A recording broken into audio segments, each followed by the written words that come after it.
All right, guys, what's going on? Welcome back to Top Line. It's your boy Chris, and well, ladies and gentlemen, how everybody doing this Saturday, man? How everybody doing, man?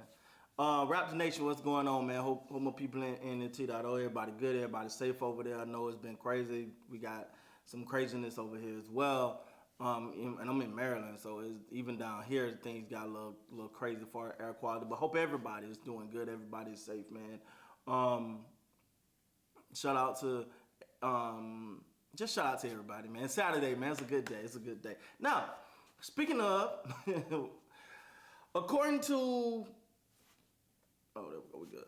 According to what's this Real GM wiretap, Fred VanVleet and Gary Trent Jr. not expect to return. Many around the league do not expect Fred VanVleet or Gary Trent Jr. to return to the Toronto Raptors next season, according to Eric Pincus, a Bleacher Report. Both players have player options this offseason. Executives around the league believe the team will build around Scotty Barnes and young talent. Fred VanVleet had been linked with the move to the Rockets, and the Raptors are reportedly, yeah, we know that part. They're down to 3 coaching candidates. Got it. Actually, 2 now, in my opinion. Man. So let me say it like this. The known thing is everybody can't stay, right? Everybody ain't gonna sign a deal. Somebody got to go. You can't expect everything. You can't leave everything the same and expect different results, right? That's definition of insanity. Gary, first of all, let's start with Gary Trent Jr. I thought, and I've said this many times during this season, Gary Trent Jr.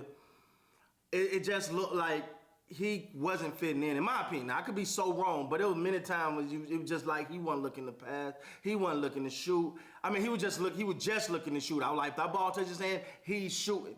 And that could be good when you're hot, but more often than not, he wasn't hot. So let's look up Gary Trent Jr.'s stats for the season, because I'm a Gary Trent Jr. And I said, I thought, and then many people got on me and said I was crazy, but I thought a couple years ago, Gary Trent Jr. defense was just superb. Just absolutely superb. At times a couple years ago now. Because I thought, and again, that's me, man. I'm really, I was just really high on what he brought to the team, his scoring ability and all of that. But the thing is, even with that, it just felt like, and you could see, as I'm looking at the numbers here, some of his numbers went down. But I mean, only Miller a point, but his minutes also went down as well. So this year he averaged 17 points, 36% from 3, 43% from the field, 2 rebounds, an assist, and a steal. And this is the thing I say, because for me, and I'm just being honest, you can look at people. I don't get it, and I hate even bring this guy up, but Russell Westbrook.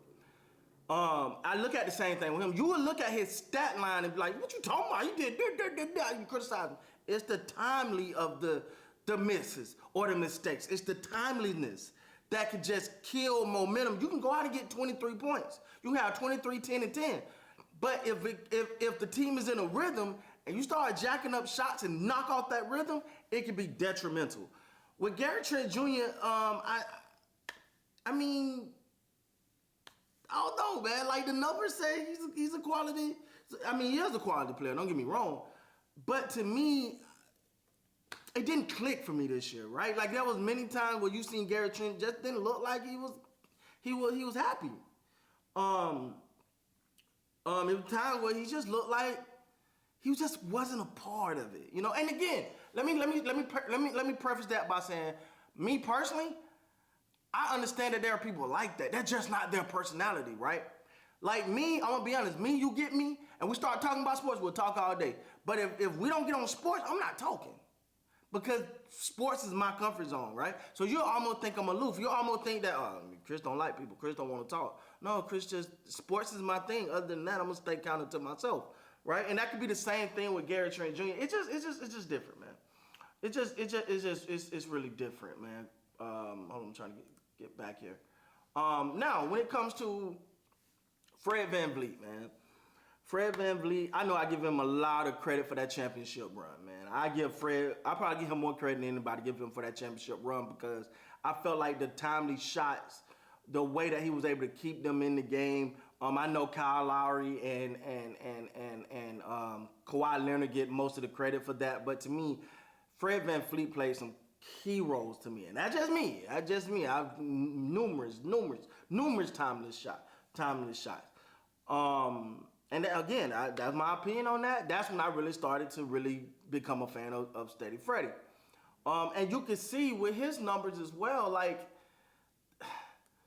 on paper, man. That hold on, I want to misquote his numbers. On paper, you be like, yo, this guy's 1 year removed from an All-Star game. Last year he averaged 19 points, 39% from the field, 34% from the three, 4 rebounds, 7 assists still. But to me, I felt like it's come and go. It just came. It was just up and down and up and down and up and down for him, man. And I think ultimately that's probably why people are saying he's on the outside looking in. But sometimes you can't just go off of the stats. You have to go off of feel, fit, and just what makes sense for the team.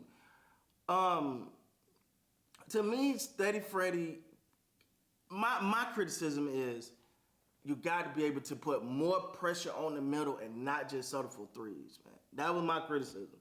If that 3 ball get to falling, he was on fire. If that 3 ball wasn't falling, it was a long night. And you got to be able, and he's done it, so I'm not saying he can't do it, but he got to be more in attack mode and not just from 3. You got to be more put pressure on the defense kick. You know what I'm saying? And he's a small guard, so he has to be able to finish around the rim, man. He got to be able to finish around the rim. A lot of times it felt like he get in there and just get swallowed. And it kind of put him at a disadvantage. So, but I mean, there's no perfect. I'm so torn. If y'all can't tell in this video, dog, I'm so torn with this because on one hand, I'm a big Steady Freddy fan. On the other hand, I do think it's a little better when Scotty is running the point. Now I don't know if that's their plan for him to run the point. I know Scotty Barnes want to run the point. In my opinion, the way he played, the way he plays, make you think he won't run the point. He got the ability, got the passing ability. He want to pass the ball.